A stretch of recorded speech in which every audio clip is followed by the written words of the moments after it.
What is up, Theology nerds? This is Trip, and today, returning to the podcast, is Mark Vernon.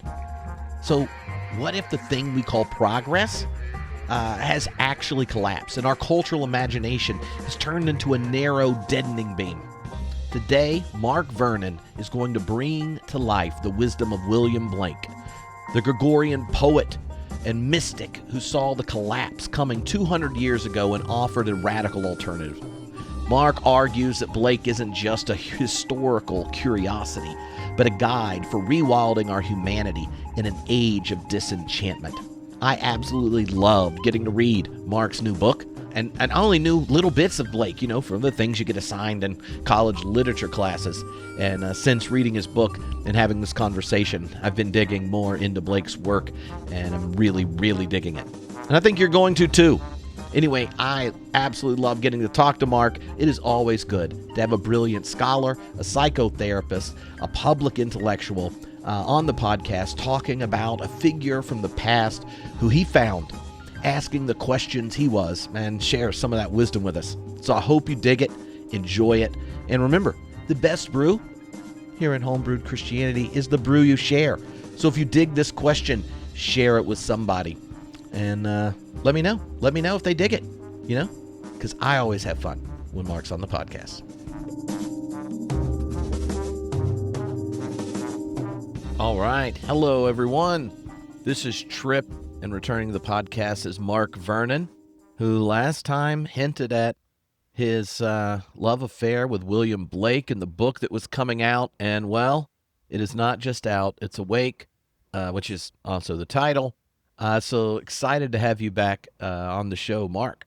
Thank you very much. It's a joy to come and speak again, but particularly to speak about my beloved William Blake. Yeah, and thanks. The book is actually, it's out in the UK. It's out in the US at the beginning of September, but very shortly now. Awesome. Well, I really enjoyed it, and my relationship to William Blake was one where you had a few poems show up in literature classes and stuff, but I had very little awareness of his story, which is as interesting as what he did, along with something when people get to read the book. You end up thinking with Blake about some of the trajectories of both his own thought and some of the kind of deadening trajectories of modernity. So I thought maybe we could begin by you just introducing us to him as a person, because there are so many fun ideas in this that I'm confident we will get distracted talking about some of your really exciting and engaging readings of him. So introduce us to William Blake. Yeah, you're right. He's someone that perhaps many people have heard of, and they would have heard of an expression, like, if the doors of perception were cleansed, everything would appear to man as it is, infinite. And they'll have heard of the Doors of Perception, Aldous Huxley's book perhaps, or the Doors, the rock group. A lot of figures have been influenced and inspired by Blake. The Transcendentalists in the US is another group. But Blake was a Georgian Englishman who lived nearly all his life, apart from almost 3 years, in London. And in fact, I partly got onto him because I live in South London, quite near where he lived as well. So he's like my local mystic. So I wanted to not just know these phrases of Blake, but what he was really onto. And he lives at the same time as a world in turbulence, really, a world both beginning to really grow. London itself quadruples in size in Blake's lifetime. So there's huge wealth and new ideas, both from the Indian subcontinent, other parts of Europe, the Americas as well. Indigenous Americans are coming to London, as well as founding fathers. So it's a time of great kind of tumult, but it's also the time of American War of Independence, of the French Revolution, of the Napoleonic Wars in Europe. Slavery is being much disputed. It's banned in England at the beginning of the 19th century.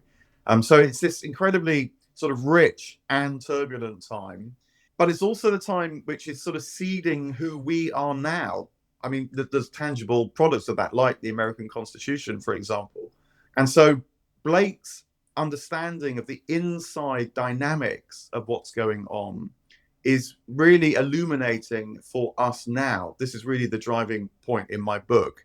He's not just of historical interest, although that is quite interesting for its own sake. He's not just interesting because he's a great creative, although he is. I want to say, no, he's interesting primarily because he can teach us something about our lives now and particularly from this element of the inside out. So, this Georgian figure is a very modern figure, known for his poetry, known for his imagery, but engaging with the big ideas of his times and ours. And, as I hope we'll find out, able to illuminate them and help us to see more. Because if there's one thing that Blake was sure of, is that we human beings aren't satisfied with a little, we want much. We have a sort of sense and taste for the infinite, even though we're finite. And so how we satisfy that is a really, really crucial issue. Yeah. Yeah. One of the things I loved about the book and is the way in which William Blake becomes this figure for you thinking through a response to the modern world's. One of the phrases you use is the collapse of the cultural imagination, which has generated this sense of meaninglessness, pointlessness, disenchantment. And you take Blake as a guide of visionary studies, kind of aimed at, rewilding our humanity or re-enchant our experience of life, this kind of invitation to cultivate enhanced perception. And you use these different principles or images that he uses in his writing, throughout. And I wonder if, like, before looking at some of those positive things, you could help unpack the way in which Blake both sees the collapse of cultural imagination and how his articulation of it then actually helps amplify or reveal what's going on in people experiencing something similar in the present. His key insight, in a way, is that imagination doesn't go anywhere. And we clearly live in a very imaginative age. Just think of the entertainment industry as one example of that. But the question is, what purpose is the imagination being put to? And he feared that we've all become Newtonians. And he didn't by that mean that we all understand the law of gravity or the second law of motion or something, but that much as the modern scientific mind has narrowed the imagination in order to produce a really kind of intense and focused beam on the material aspect of reality, but at the great price of forgetting other aspects of reality. And even now, 200 years later, dismissing them as unreal altogether. So too, this has become the kind of cultural norm. So the collapse there it's not like it's destruction. It's like the collapse of a black hole. It's become this super intense, focused use of the imagination, but on one aspect of reality that's given us a tremendous amount. If you treat reality as mostly material, then you get tremendous technological power out of that, for example. And so the risk, though, is it becomes a bit of a self-reinforcing loop, that you live more and more in a world that's literally, physically shaped by technology, so by this material imagination. And it becomes increasingly difficult to imagine, therefore, things spiritually or things divine. Even morality becomes a kind of calculation. Is this good or is this bad? And how can I kind of weigh it up? Rather than being seen as it always was before, as who am I becoming? What qualities am I developing? What virtues of openness, of receptivity to beautiful things, good things, truthful things, and so on? It affects us across the board. And so I think Blake gives a deep analysis of what's gone wrong, but it's also not hopeless. It's not doomsterish, actually. It's not like maybe we're just going to lose everything. No, because it still takes a huge amount of imagination to build the world as it is. It's just got rather distorted and narrowed. So the energy is still there. It just needs to be re-invited back into other parts of life. Yeah. One of the things that you even talk about in the introduction, or maybe it's in the first chapter, but early on, where you begin with that reflection on, seeing your infant joy, right? And in just in that chapter, you look at this concept of innocence, thinking of the human experience and such, where you develop that concept of like the chimney sweeper in Blake as this kind of way of recovering, or a way to expansively see the world that often we're cut off from, or in that shrinking of our attention that you're describing, we learn to mute our awareness to us. And so I wonder if you could kind of unpack, like, the how so early on there's a kind of confidence in Blake's about the possibility of something beyond our rather flattened and narrow view, because I think there's his confidence that it's there is, as it contrasts with the modern world just as much as his perceptual openness does. Yeah, you're right. I mean, so this is pointing to a central virtue for Blake, which is the virtue of innocence, but it needs a certain gloss because it's not innocence as in naivety. It is innocence as in openness. He says innocence always dwells with wisdom and never with ignorance. So a kind of naivety becomes ignorant, but a wisdom can be born of being able always to say yes to life, to being open. So it's related to vulnerability, to humility, but also to a very standard teaching in a lot of wisdom traditions, certainly in Christianity, when Jesus says, "Suffer the little children, and because theirs is the kingdom of heaven." I don't think he meant, go around your whole life behaving like a child, but there's a certain kind of quality that we have much more readily when we're a child because we are more vulnerable as kids. We, in a way, can only say yes to life. So the question is, how can that virtue be migrated into an adult life? So it becomes a discerning kind of innocence, but that doesn't close down or turn away or reject or become defeatist, but is able to maintain that openness that becomes then the source of all wisdom. So, singing your infant joy is about partly, when you're with your children, when you see younger people, and remembering that curiosity, that pleasure, from what's new and different and so on, but in such a way that you can build a wisdom of life from it. And it's a bit caught up in a word like simple. Simple can mean simplistic, and that's not so good. But simple can mean seeing to the heart of things. And, a figure like Jesus, whatever else Jesus was known for, I'm sure it was that he was able to see into the heart of the situation right in front of him. And other great wisdom teachers, living too, they're like that. And there's a kind of innocence in that puts aside all the dross, if you like, all the noise, all the heat, and instead sort of sees the light and can draw our attention to that too. That's this whole quality of innocence and why it brings a kind of joy, because it feels expansive. Mm-hmm. Yeah, one of the contrasts that connected what you're saying there is that sense of the difference between a childlike faith and a childish faith.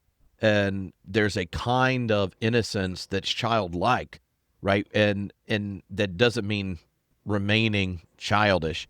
And one of the things that came up in that chapter and in the next one where you talk about the angels, spirits, fairies, all that kind of stuff, is this sense that the childlikeness or the innocence, these kinds of things are an invitation, much like a good phenomenologist, to attend to what gives itself an experience, right? And that sometimes it takes a kind of innocence, or it takes, right, a kind of attentiveness in phenomenology, not to relate to the world where the world as given is already filled in all its contextures. It's already interpreted by the linguistic regime that you inherited and learned early on, where everything comes organized and structured and placed and ordered in often ways, right, like to control it, right? And so I wonder if you can help us understand Blake's perceptual openness and how that kind of functions as a challenge to the dominant reductive worldview,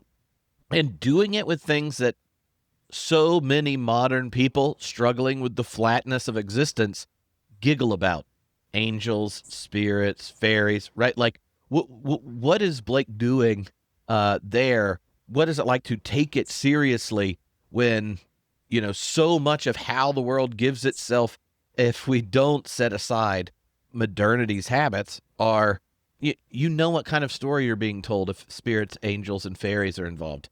And it's for kids, you know?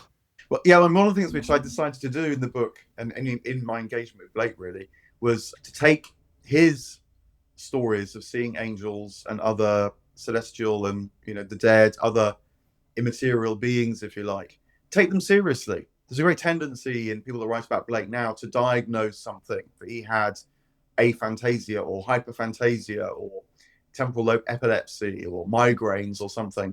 I mean, I work as a psychotherapist, and I know that those kind of diagnoses, at best, they're just attempts to hold on to a bunch of symptoms. And it's just, you're on a hiding to nothing when you're talking about someone who lived 200 years ago.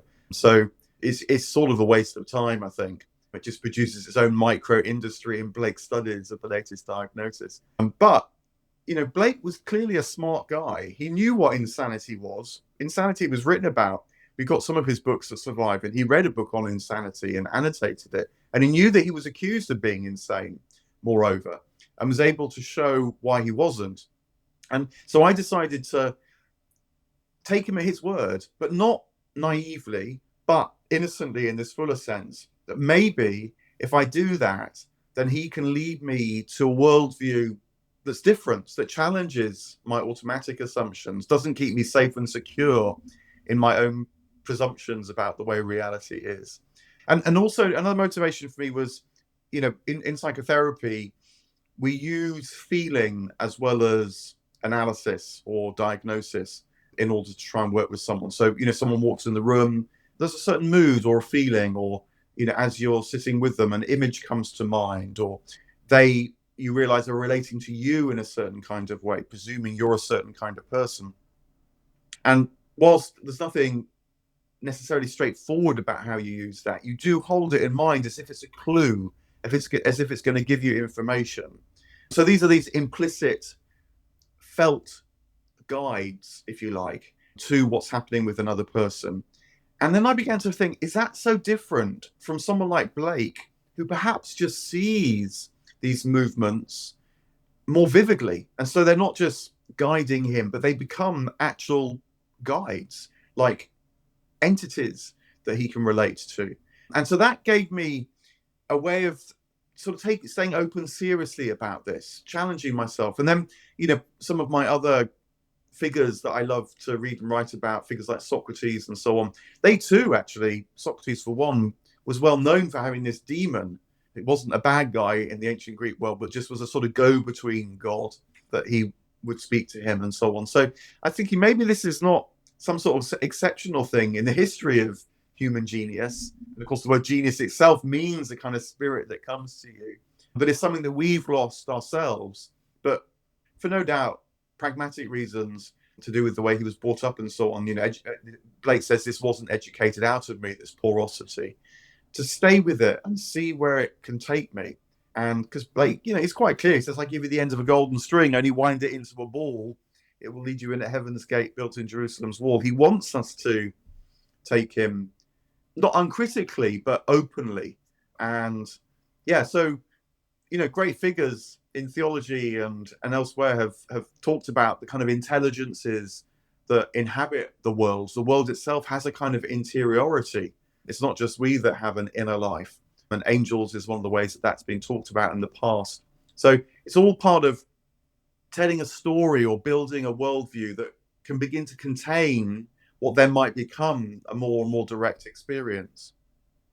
One of the distinctions you play with in that chapter is the relationship of subjective and objective, and how there's been this kind of switching of the meanings, and then what a kind of critical but generous reception of what Blake's doing is him kind of blurring that distinction and creating this in-between space that if the reader reading Blake goes, oh, here is this in-between zone where something of reality is getting itself spoken in this language that isn't to just be dismissed by, you know, giving him a problem mentally, but what if his ability to bring it to language and bring it to consciousness to the person reading it is kind of reintroducing to that person who's made, you know, closed up the porousness of their soul, right? Or, you know, you use the porous language, you know, kind of similar to like Charles Taylor and like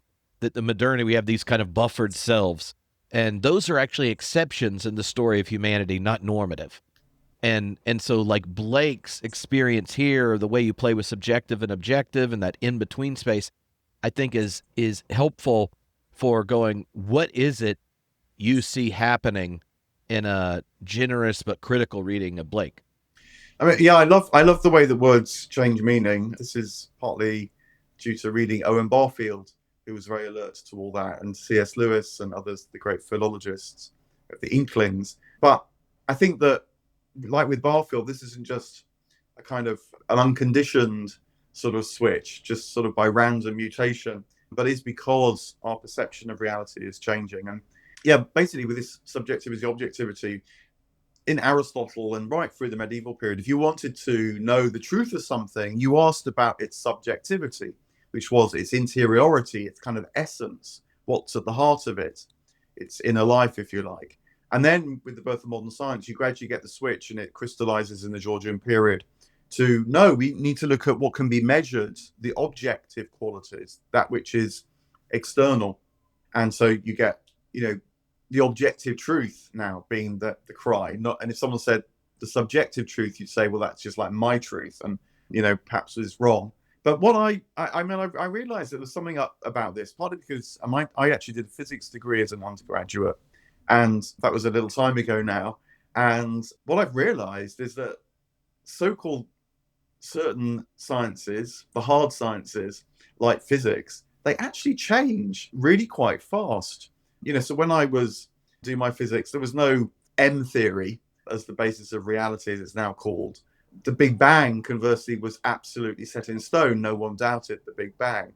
Whereas now, from quantum theory and so on, there's this sort of string theory, M theory, that is now treated as the most likely possibility. And the Big Bang is now widely questioned. There's big bounces, or, time sort of flitters out into imaginary time. So anyway, the point is that the so-called hard science of physics, objectivity personified, actually changes even within a lifetime. Whereas when it comes to how to live well, you can still read a text like Plato, which is how I read for my PhD, 2,500 years old, and it still gives you insights. So part of what I realized Blake was onto is that it's not just like we need to flip back to trusting the subjective, but maybe what we learn now on the other side of the flip is that this differential is a bit of a delusion in itself. And really, the way that we learn about life is by how we participate in it. Learning and knowledge itself is not just about the accumulation of facts that then, if I'm lucky, I get poured into my head during my education. No, it's about how we relate. It's about our personal formation. It's about our attention, the qualities of our comprehension, how we're present to things. And, so this whole kind of post-subjective, objective possibility starts to emerge. And I think Blake was right onto that. And because of the way that he writes often in poetry and imagery, which of course is neither objective nor subjective, but kind of illuminates something for us, he offers us an education into this next step forward.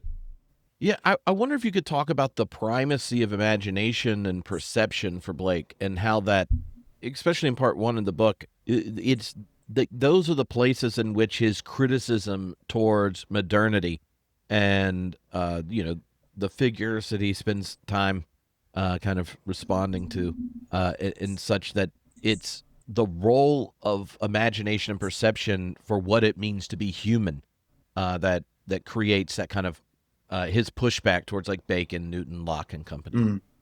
Well, this is particularly Locke, actually, in this case, John Locke, who lived a generation or so before Blake, but was massively influential, particularly in the 18th century, alongside Newton. And Locke himself called himself Newton's underlaborer. And in a way, what Newton had achieved with the physical world, universal laws, figures like John Locke said, well, maybe we can do the same, find universal laws for the mind, or universal laws for governance, or universal laws for morality. And the imagination in that milieu gets compressed and compressed and compressed until in John Locke, all the imagination does is kind of sort through the jumble of sense impressions that you receive on your tabula rasa mind. And so it's this deeply privatized, often confused, certainly not hugely to be trusted capacity that we have. And so Blake realizes that that's happening, knows through his own life, as a creative person, that the imagination bears truth to us. It doesn't just sort a few things out privately. But then he also knows as a poet that trying to find the right word, it's not about just turning in on yourself. It's much more about having a kind of open expansiveness. And the word then seems to arrive. It kind of comes to you. And then when you get a few words assembled, more words start to assemble themselves. And so the thing then feels like it's writing itself. Quite a common experience for writers. And so Blake says, let's not just treat that as a strange private experience, because it seems to be the way that reality works. And so he comes to this conclusion actually very early on. He's one of these figures that says quite similar things, but in different kind of ways throughout his life. He says it's not that you or I might have imagination, but that the imagination has us. And the more that we can recover that sense of collaborating with it, aligning with it through the person that we are, that will help this sort of recovery. And again, you can make the argument, if you like, about the imagination, what it can and can't do, depending on your model of it. But it's when you really know that, by trusting in it, leaning into it, so this becomes quite practical. Just sort of give it a go. If you have that experience of flow when something really seemed to come to you, well, don't just treat that as an exceptional peak experience. Treat it as maybe that's an indication of the way that things really are. And I think that gradually then you don't need to sort of make the argument, but post hoc rationalizations no doubt are useful in part because they sort of help flesh it out.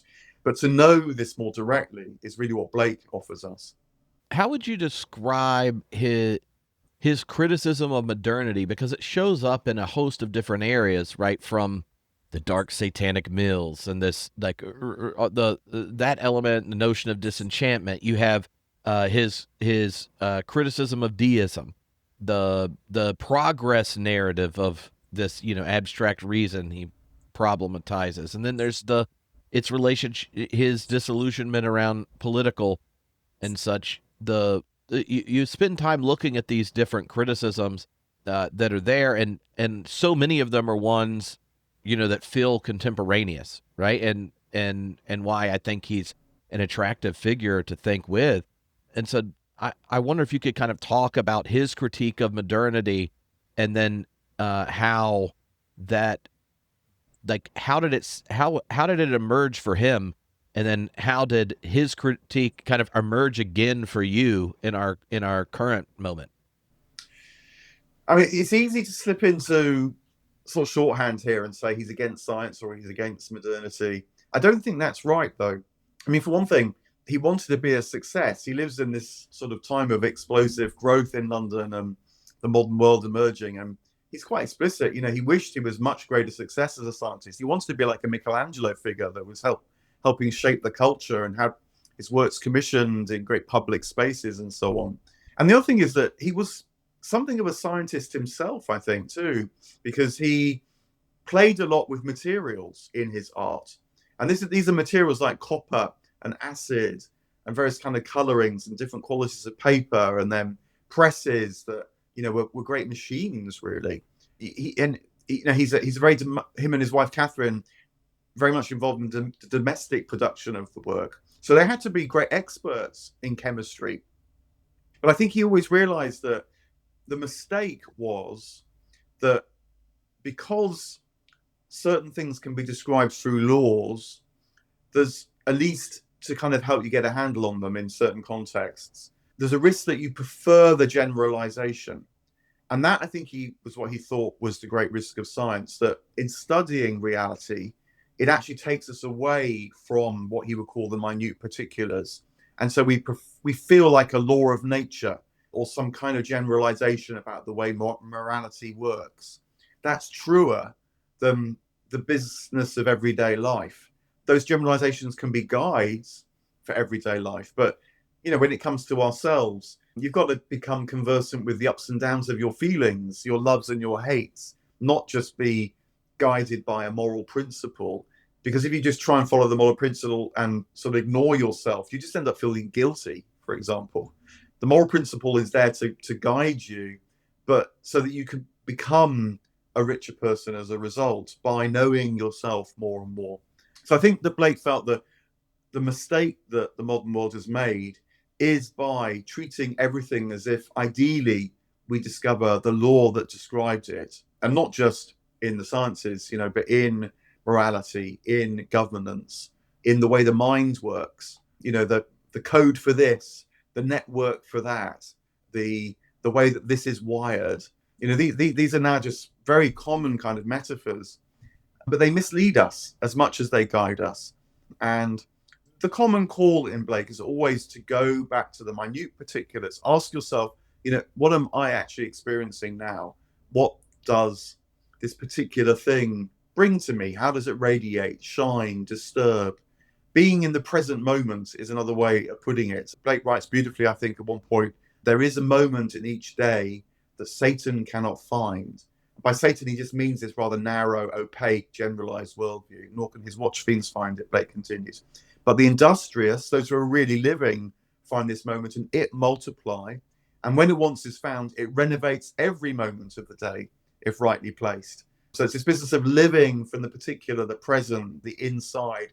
And then, modernity can really flourish, and with all the great benefits that it undoubtedly brings as well. Yeah. There's this line in the book of his where he says, "I must create a system or be enslaved by another man's." And that word "system" is one that has all sorts of baggage in the present. That until the critics of the postmodern critics of modernity are there, Hegel hasn't become a curse word yet, and the kind of the different failed systems of modernity, or even the seeming failure of our current neoliberal expression and stuff like modernity is a wasteland of failed systems. And so what he's doing with the system and this kind of internal demand that I must create one is something different than the kind of colonizing, controlling, dominating version of a system that has kind of littered modernity. You even call it a visionary system, but I wonder if you could help us understand both that drive and to do so, and what's entailed in a kind of Blakean system that's different than the ones we've become allergic to in late modernity. I mean, you mentioned deism earlier on, and I think that the system that he must resist primarily, that he has in mind, is the deistic system. So this is the idea that God is a kind of lawgiver, the source of the mechanical cosmos, a great designer, an intelligent designer, and that once the cosmos is kind of get going, God can sort of withdraw, maybe occasionally intervening in a sort of miraculous kind of way to tweak something. But the trouble with that is, apart from it making God into a sort of demiurge, it also means that sooner or later someone says, well, we don't really need God. We've got the law, we've got the system. And so in the Victorian period, Georgian deism becomes atheism, and then it becomes the default for many now. But the kind of system that Blake has in mind, it's a bit more like the word systemic. So a plant, for example, is a system, but it's a living system, and it's constantly feeding back, it's constantly reflexive, constantly responding, constantly adapting. So it's a living organic system. And for him, in his writing, what that manifests is in his mythological systems particularly. And the point is about these stories and about these characters, Urizen and Los and Enitharmon and Orthona, and the characters you get to know when you get into Blake.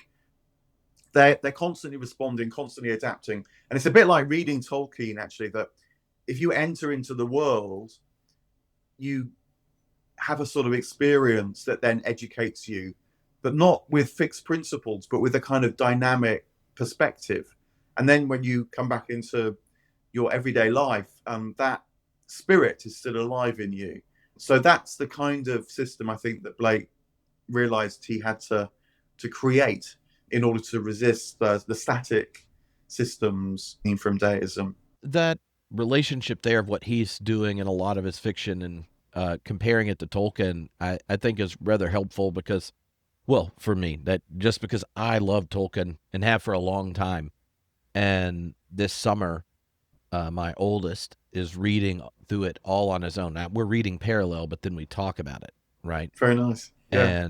And during lockdown, I read it out loud to him. for the first time, like all the way through. We watch the movies every Christmas and that kind of thing. But I'm like, just wait, And then lockdown, we read it, and now he's reading it all on his own. And he was out tracking movement patterns of deer with his grandfather, and we were talking about it after, and then he said, I was like, tell me what happened, blah blah blah. He's describing, getting to spend time with your grandfather, nature, things, and he goes, yeah, and we came out into this field and it smelled it smelled like Elrond's council, where like it was a place that hadn't been it was nature how it was supposed to be, and we were like showing up in it and realizing the conversations that have been going on in this valley between all the creatures that are there are so much older than us, and where there's like the smell's full of life, but it's ancient. And and some people hear that and go, what in the world? Like, what do you mean it smells like you're at Elrond's council? And others will go, oh, yeah, yeah, and I know what that smells like, right? And you can easily lapse into both a space where it makes sense and one where it doesn't. And there's that kind of uh, energetic attentiveness that runs through Blake, and you develop it a lot in part 2 of the book, where it's like, how does he attend to the energies of these different elements, be it like money or kind of erotic relationships or nature, these kinds of things, his brother's death. Um, and, uh, and maybe you can pick one to start with, but, if you just took the statements he makes, say, about money, right? Uh, and this is early cash economy days, that kind of thing. But like, if you just think of him, oh, money's useless for every pleasure. Like, in one sense, you're like, that's the most ridiculous thing. I brought juicy strawberries yesterday, and well, what's he getting at? But then, like, that pleasure, what's the role of money in the entire experience of the pleasure of the strawberry? So could you kind of like help us see kind of his hermeneutics of energy? I mean, that's kind of what is going on in part 2 of the book in each of these different topics. And I found his perspective got more intoxicating as you went through each one, to go, oh, well, here's how Blake's imagination shows up in this in this kind of predicament of modernity. I mean, just on the point about buying strawberries, I mean, you're absolutely right, of course, but the pleasure comes from the strawberry, and the risk when money becomes more and more important in our lives is that actually we feel like the money's giving us pleasure. So people want to have more and more of it and not even necessarily spend it, and somehow that still is supposed to deliver pleasure. So it's this risk of generalization again. But the broader point, I'm so glad you said that, this hermeneutics of energy, because I think excuse me, Blake did realize that the modern world, mercantilism, capitalism, is onto something that's absolutely right, which is that we human beings do have this relentless energy within us, desires and yearnings, that would reach for the infinite, that would reach for the eternal. But what the modern world has half persuaded us, at least, is that it's by accumulating more and more examples of this in consumerism that we can somehow satisfy this energetic quality within us. And he said, no, we need to re-educate ourselves and realize that it's when we go another way from possessiveness, which has all these implications that somehow things are going to be taken from us, they're scarce and so on, and lean back more into an abundant sense of things so that we don't have to hold on to them. And precisely in not holding on to them, we can be open to more and more. And then we learn to see that there's a world in a grain of sand, or a heaven in a wild flower. We can hold infinity in the palm of our hand, as Blake famously continues, and eternity for an hour. And then the energetics, as it were, achieve takeoff. They don't just stay in this flat land where we're desperately trying to accumulate as if that's going to be satisfying. A certain amount is good, and Blake wanted a certain amount. He's not ashamed of that. He hoped that his work would sell. There's no doubt about that.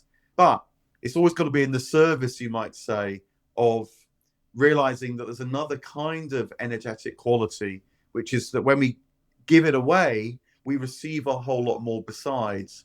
And perhaps that's even in the motivation of the story you're telling about your son, and you're kind of giving him. I mean, you said your eldest actually, but your eldest. You're giving them Tolkien, first of all, reading it out loud, but now reading it in parallel. So together, you're moving into almost this third shared space. And I think that sense of moving into a third shared space, that's, so it's not libertarian, just anything goes, but neither is it moralizing. It's somewhere in between where, we're free, but a kind of freedom that it's us giving ourselves to something else. And then we see a whole lot more besides. It's not antinomian. Sometimes Blake's accused of being antinomian, as if he thought all law should be banned, because he's against Newton and so on. No, that's just not the case at all. But neither is he just sort of foolhardy about a kind of monarchical government that somehow can put all things to right. Which, incidentally, both sort of Thomas Paine amongst the revolutionaries and King George amongst the British government sort of felt there must be a series of principles that can get governments right. Now Blake's saying, they go on by those two sides, but really you need to keep your eye on the horizon, which is that which constantly opens up to you, that which will constantly give itself to you, the more you give itself to them. So it is kind of energetics. I mean, in the Christian tradition, it will be the energetics.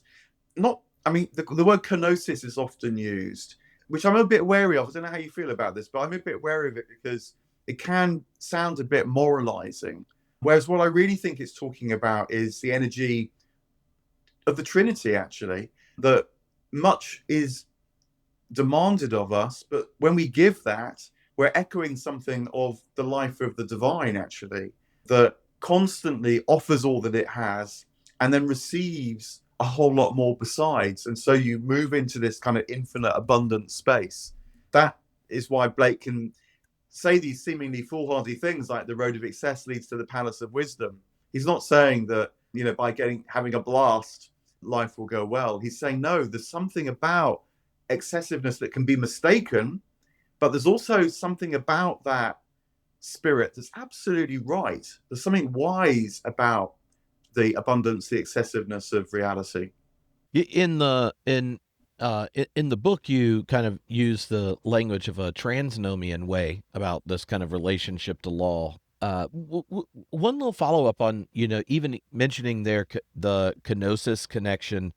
When I was reading the book, one of the kind of contrasts that came to mind is the habit that shows up both in the chapter on money, the chapter on love, and in the chapter on death, right? This all both the other as lover, the power of possessions, and the possession of life. All of those things have this sense that in modernity, there's something the subject is supposed to possess in some kind of controlling way. And this like life force or your energy gets poured into it in a really debilitating way for one's soul if the goal is the holding style of possession. And he doesn't want to go with this like full retreat or the disengagement whatsoever. And so it seems to me there's a way of playing with that whole concept of possession, of maybe like closed-handed or open-fisted, or that sense of possession where you are both your own and the others, right? And that kind of like a spiritual possession, because that's a lot of that dynamic's real similar to who knows if it's the right reading of the Philippians to him or just the one that should be true. If I was in charge of what Paul meant when he was quoting a psalm someone else came up with, but that of kenosis in this sense of like the self-emptying isn't a self-negation. It's a self-discovery through making oneself available to the very mind that was in Christ, right? And so, Paul he adds to quoting the hymn, he says, let the same mind be in y'all, the collective body, that was in Christ Jesus, who didn't count equality with God something to be grasped, but humbled himself, taking the form of a service. Like that notion of kenosis, he's saying, y'all, the collective, participate in this mind and this minding one that simultaneously emptied himself so fully that he became fully human in the most divine of ways, so that at the name of Jesus, every tongue confess, blah, blah, blah, blah. Which, when you think of the early church, like that was a text that Clement of Alexandria used to explain why there was universal reconciliation. That the kenosis of Jesus and us coming to participate in it, right, is that simultaneously like possessing the divine by being possessed by the divine. And then Paul's looking at the community in Philippi going like, let this mind be in y'all. That's what we're up to. It's not the possessing of Christ like we hold him.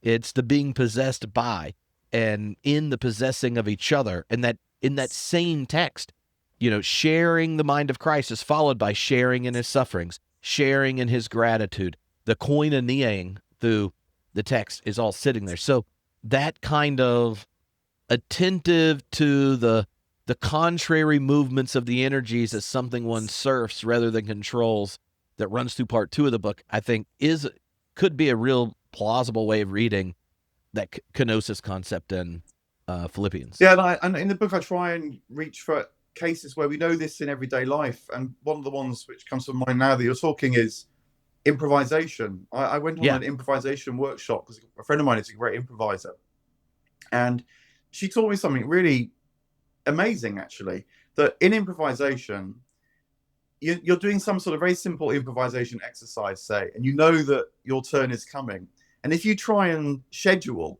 your response, it's going to be a waste of time and it's going to fall flat and it's going to kill the energy in the room. But if you trust the moment so that when it hits you, you're ready with all you have, and then you offer something, you empty yourself of what you have, then it's going to go well. And so there's this shared space that you can move into, not by, as you say, negating yourself, but by bringing all that you have and then offering it into the space. And then it's amazing what emerges. I mean, again, from this improvisation workshop, I don't regard myself as having any ability to act or be a comic or anything like that. And yet, if you trust the more and then offer that you have to the more, then stuff happens. So I think that this principle is a kind of important theological principle, but actually it's also one that we know in our humanity. Why wouldn't we, if our humanity is the divine humanity, as Blake reminds us as well? And so when you think of the way in which Blake's reflection on both his own life and this role and function of imagination and perception and stuff shows up in part 3 of the book, when you come to talking about divinity, both in his odd take on Christianity or unique take on Christianity, the role of nature and all these kinds of things, like what are the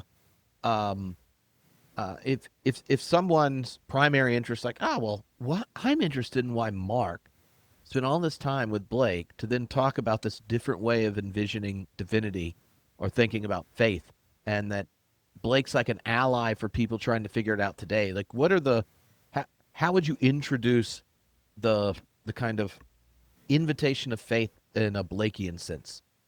Well, the key for me here is to understand that Blake is not some kind of heterodox Christian, again, as he's often presented to be. I think he's very orthodox. And actually, I think he's quite orthodox with the capital O, because his mother was Moravian, and the Moravians got their authority from the Orthodox Church, not from the Catholic or Protestant Church. But that's a bit disputable, because although we know Blake saw icons because he paints images that are clearly indebted to icons, quite what he would have known of orthodoxy, although orthodoxy was present in London at the time, you can sort of dispute the reception, if you like. But nonetheless, when he says things like, therefore God becomes as we are, that we may be as he is, which he kind of heralds in a very early pamphlet, and then repeats later in his later poems when he says things like, God, he hears God saying, I am in you and you're in me, mutual in love divine. I'm not a God afar off, I'm a brother and a friend. This is just orthodox, as in church fathers, Christianity. And so I think what Blake's doing really is his really important post-Reformation mystical Christian who understands, again, things from the inside out. So it's not just the morality you live by. It's not just the creed that you confess. These things that became the main focus after the Reformation. we need to rediscover the life. And the life, I think you can trust that Blake's communicating, is the life that's always been the life of Christianity. And the figure of Jesus is clearly absolutely central to him. And he notices that things like, for example, Jesus taught forgiveness, which was actually quite a new idea. If you read Aristotle, you don't forgiveness as an ideal, because Aristotle thought that it was an offense to justice. Justice gets overwritten by forgiveness. And you can see that, I think, in the parables of Jesus. And that's why they're not moral tales.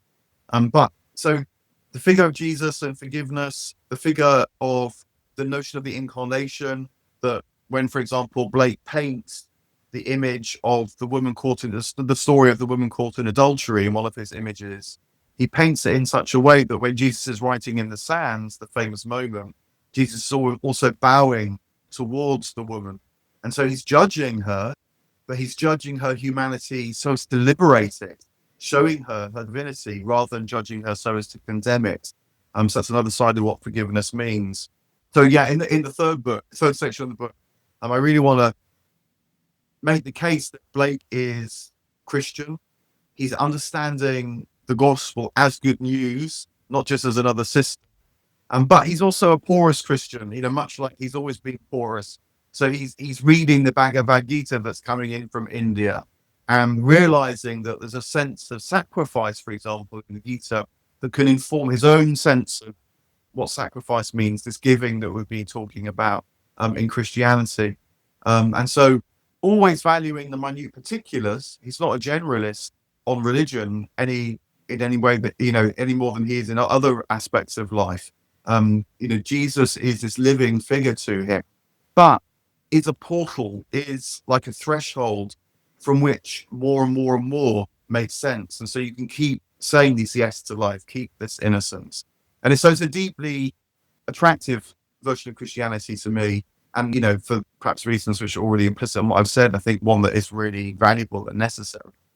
Yeah, one of the things that kind of struck me thinking about the nature of Blake's kind of Christian vision is, yes, it's orthodox, and he dwells on the very elements of Orthodox Christianity that are most muted in modernity, right? And so, like, the way the modern mind functions, like, what are the normal debates say about the person of Jesus? It's a on one side, people, they become fundamentalists and they add to the list of fundamentals a virgin conception, because their way they see the God-world relationship is one where if there was if the divine was conceived, it involved divine invasion of the natural order, and it did happen, and this one really did happen, and that unique thing about his conception is what differentiates Jesus from me and you and all the other filthy sinners, right? And then you have the, like, oh, well, let me explain in a way historically, and think of like the Christmas Eve dialogues of Schleiermacher, or a historical Jesus response to it, or these kind of things. And he does not find the facticity of a particular thing about the past to be a statement for or against the veracity of the actual participation of the divine that is a gift of the human's imagination that's there, right? And so Jesus becomes both the giver, invigorator of this possibility, both by its enactment and the way it's reenacted in the community as good news or gospel for him. And the other big contrast you see is you're right. You mentioned his emphasis on forgiveness of sins as the essence of the gospel, and yeah, like almost all Christians talk about forgiveness of sin, but they dwell on the mechanism of the forgiveness. Right? Think of how many times Protestants sat around arguing about an atonement theory, and his Moravian pastor is really kind of helpful here, just because Zinzendorf, the early Moravian founder, like, he has erotic poems about the blood of Jesus coming out, and like the way he uses language, even about Christ's suffering and such, is so mystically tinged, it makes the generation of an atonement theory a bit abusive to the language in his hymns, right? And so, like, when he's talking about forgiveness of sins, he's talking as like the gospel is an invitation to recognize that you, in all your particularities, is the very site of divine embrace, And then that's also true about your neighbor. And it's also true about your non-human neighbor. Like, this is the very gift. The forgiveness of sins is the invitation to live beyond the mythology of so much separation that exists, right? And so there's this, to in all of that is like sits as a part of Orthodox Christianity, that the moment your imagination has been occupied by the kind of habits of modernity that he's been critiquing, you don't dwell there, even though you might trek true if forced to answer it as a theological question, but Blake's not kind of interested in the, like, is it a true false question, but is it enacted or not, right? And are the doctrines or invitations or invitations to orient oneself in the world. And you use the language where he talks about it as like a portal to eternity and this kind of thing. And I just found that the the way in which his faith became a kind of meditation on just how the eternal is present, really beautiful and compelling. No, thanks. And that, how is the eternal present? You say that in a way is another way of focusing it with this simplicity that yields the infinite. Take miracles. The modern understanding of the notion of miracle is deistic. It's like there's a series of laws which are obeyed, except for when there's an intervention. So it's sort of functional atheism in a way, because when you read about that in earlier theologians and the church fathers, they will tell you that every moment, the whole of creation depends for its existence upon the emanation of God, upon the divine generosity. And so the present moment teaches you in a way that everything is a kind of miracle. But that then brings a kind of freedom, because you don't have to rest on kind of scaffold, like you're saying, and whether this piece is connected to that piece in the right way, like the theory. You know it as a form of life. And so the incarnation matters not just because it happened 2,000 years ago, although it did, but because it's happening now. It's a type. And then the biblical text doesn't teach you like a kind of history book. It's not like a resource to get you evidence to prove something that happened 2,000 years ago. Instead, it becomes a kind of interlocutor that's inspired and meets your inspiration and then yields this eternal present. And again, commentators on Blake are now realizing that when Blake, for example, talks about the virgin birth, he can, in some moments, just call, Mary the Virgin and be, as it were, orthodox. But in other moments, he can say, look, what happens if Mary wasn't a virgin? What would the encounter between Mary and Joseph be like? And he talks about this in one of his poems. And what that enables for Mary and Joseph is their love can be based not on sort of moral rectitude, but on the divine presence that is born between them in their love. And so he's saying, Mary could know that as well as know something extraordinary was happening within her. And that actually is a way of reading the scripture that is much older than post-Reformation ways of reading the scripture. If you read the church fathers from Origin on, even St. Paul, will say that, Abraham's two wives were two different covenants. And, that's not in the Hebrew Bible, if you like, but it's because Paul's attentive to the spirit and not the law, that everything starts speaking to you of this eternal presence. And it's got to be discerned. It's not just a free-for-all, but when it releases to you these eternal truths, then you know that you're onto something.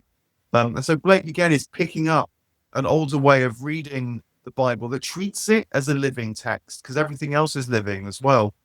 So one of the lines I really enjoyed of his, and I couldn't figure out the best way of putting it in question, is the moment in each day that Satan cannot find.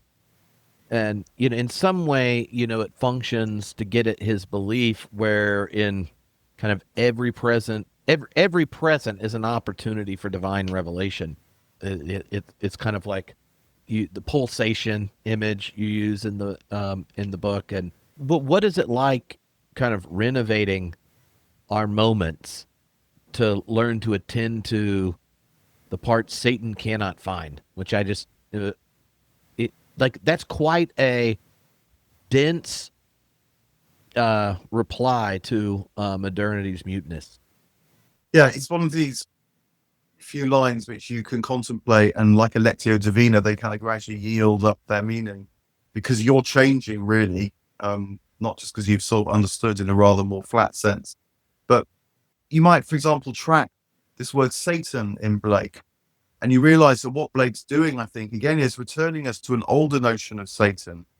Blake is often in dialogue with John Milton, and I think that Paradise Lost has actually done us a huge disservice by making Satan this kind of exciting, fiery character who rather be ruled in hell, but rather rule in hell than be ruled in heaven and all that.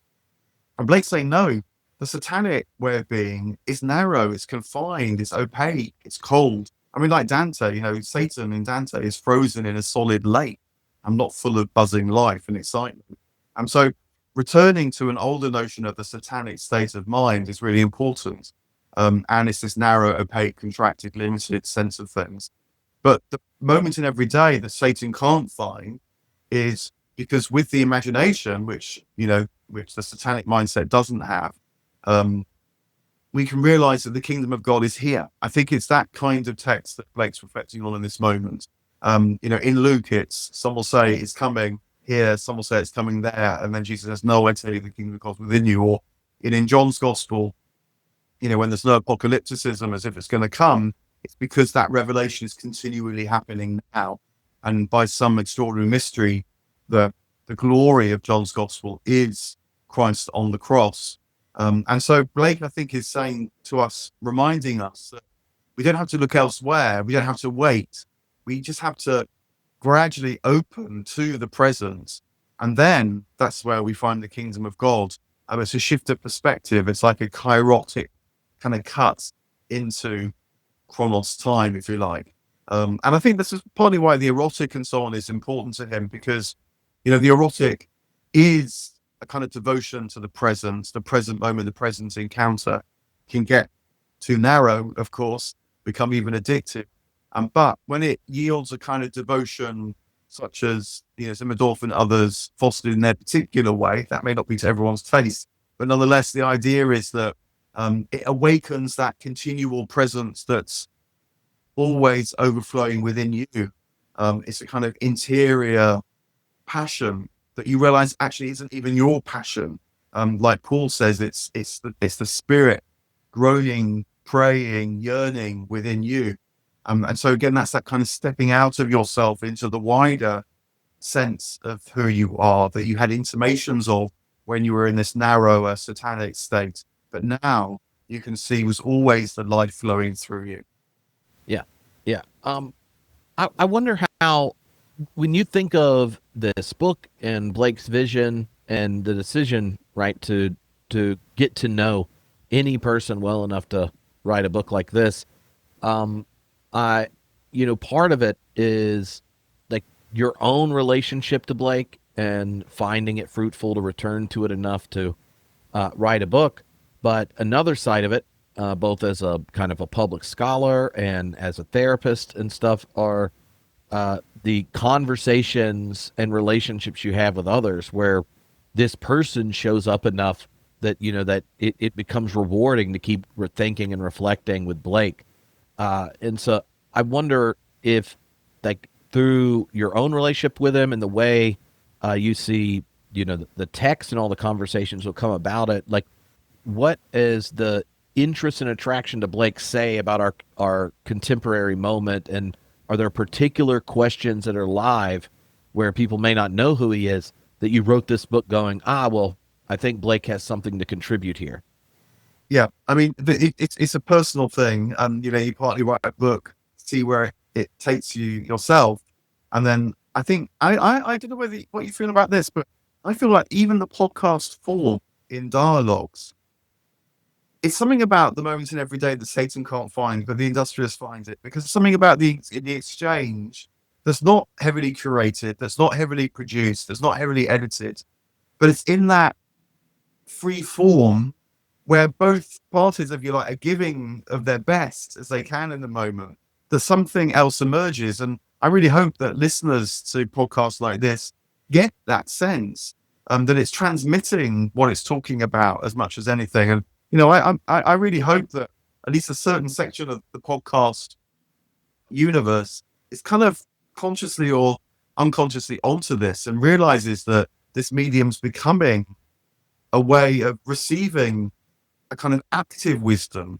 awakening it within you, even as you feel it in the dialogue, that has this more spontaneous, spirited, you might say, revelatory kind of quality. Yeah, so I feel like that's part of it. It's the personal and then the talking and so on. But I think it's also about moving away. I mean, again, the sort of slightly too quick shorthand is the way that the mechanomorphic so dominates the way that we think about things now, as if, everything's just turning like cogs in a machine. And what is lost is the vitality, it's the angelic. There's one point in one of Blake's manuscripts where he paints a whole load of cogs turning, but above them he paints a whole load of angels dancing. And it's like the angel dancing is the reality. And you can sort of reduce it to cogs turning if you like, but you lose so much. And so, whether it be in relation to money, in relation to death and dying, in relation to love, and then, more squarely, in the Christian domain of what the incarnation means, other religions, universalism you mentioned. But then there's also the collective stuff. What then is politics for? And why is war such a disaster? Energy enslaved, Blake says. And for him, politics needs to become the way we organize this world so that we can receive the kingdom, so that we can stay open. And so I hope it sort of ripples out, partly because there's explicit things to be said, but also because, more importantly, the imagery, the poetry, the engagement with Blake instills a kind of spirit that is the spirit of God. And then that is what can carry you out into wider life. One of the questions I have is the disposition Blake takes. He uses and exists within, a confessional tradition, historic tradition, like within Christianity and such. And I think one of the live questions is whether or not those kinds of orientations have a shelf life when detached from, the historic wisdom traditions. Obviously, like how many generations or how many of narrative when narratives become lost, or there's so many different variables about the status of religion's role in the West in response to modernity, and um, and the retrieval or revival of other accounts of the faith have been part of the larger interest again in traditions, especially among younger generations who, have become familiar too soon with the kind of nihilism or the flatness of existence. And so I wonder how you've been thinking about that, the kind of the future of Christendom's future with the decline of like liberalism in general.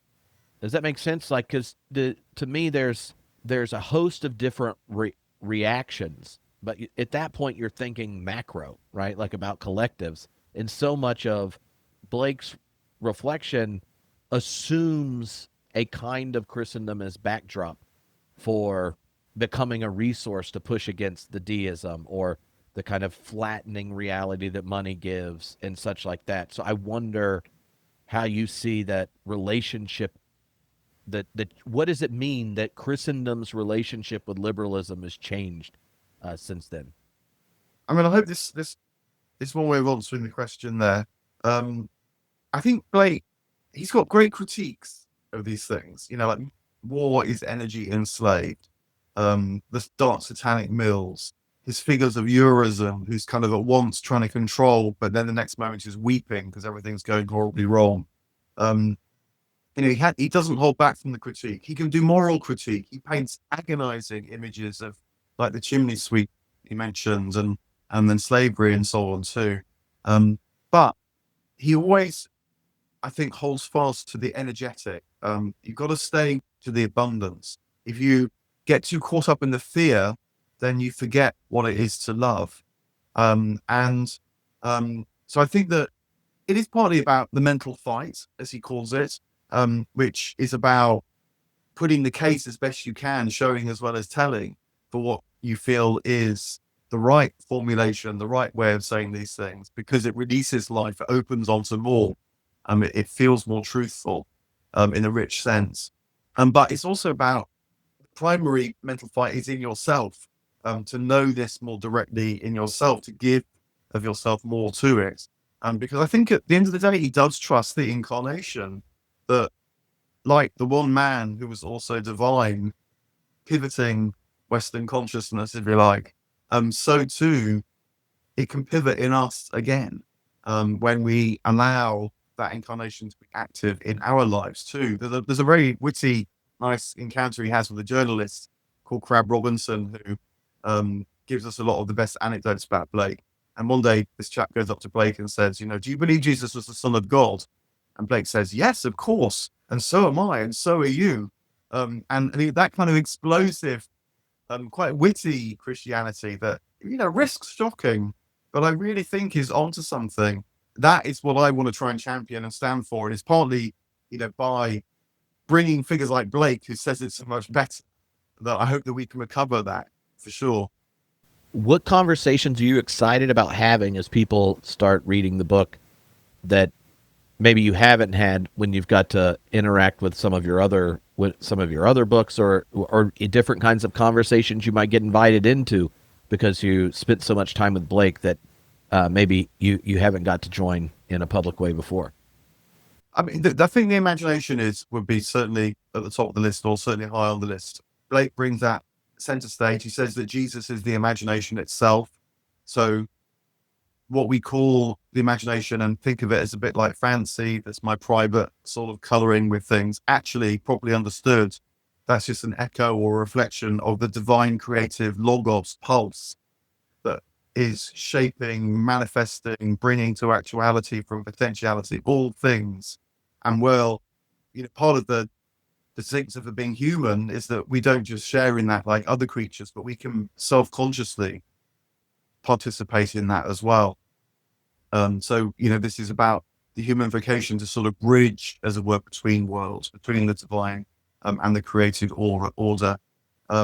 So I think that sense of the imagination is not something I have, you have, but that has us. How can we trust imagination again to be truth bearing? How can we know that what is happening now is already being deeply imagined, and so understand things from the roots and not just try and firefight or get anxious about symptoms? And then how can the imagination open up a new possibility for life that's not a moral possibility, but is desirous? We would know it as expansive of our souls. I think that this positive image, this divine image, this abundance, without shying from the darkness, but knowing that the goodness, the light is greater than the darkness. That's what I want to know more fully. And I think that's what I want to try and have conversations about as well. And for people that are intrigued and want to go pick up something of Blake's to read for the first time, where would you direct them? Yeah, so I mean, a lot is available online, both the imagery as well as the poetry.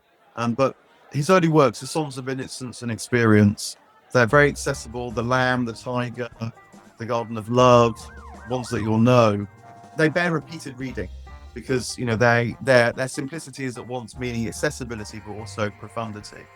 But then you'll want to dive a bit more deeply. The early works of his are often good, like The Marriage of Heaven and Hell, which is kind of rather strange mix of all sorts of stuff. Some will be familiar. The Proverbs of Hell, I mentioned one already earlier, the road of access leads to the palace of wisdom. There's lots of wonderful things there. But also, he wrote this book actually called There's No Natural Religion, social pamphlet. And the final plate of that is this declaration, therefore God becomes as we are, we may be as he is. But it's almost like a kind of treatise in very refined form that sets out his worldview. But I think you do need guides. I mean, I think, Blake's like Dante, like Barfield, they do become friends that just keep giving to you. But you do need guides to help you in. Hence writing myself and podcasting, discussing, and so on. Because you can only receive, as it were, insofar as you've met. And so they're demanding text in the best way. Like the Bible is a demanding text in the best way. And it's actually working on you much more than you realize, perhaps. Awesome. Well, thank you so much for doing this. I really enjoyed the book and then getting to talk to you. And yeah, do you want to let people know where to go on the internet to, Yeah, well, thank you. I appreciate it, Trip. Let's say I think these conversations are really part of it. They're not just a nice to have. It's happening. And the website markvernon.com. I post on Substack, to YouTube quite a lot, social media as well. So hopefully it's easy to find just by Googling Mark Vernon, in fact. Awesome. Cool. Well, thank you. And I'll be looking forward to the next time we get to do this. Please be in touch again. There's more to be revealed to us, I should say. Yeah.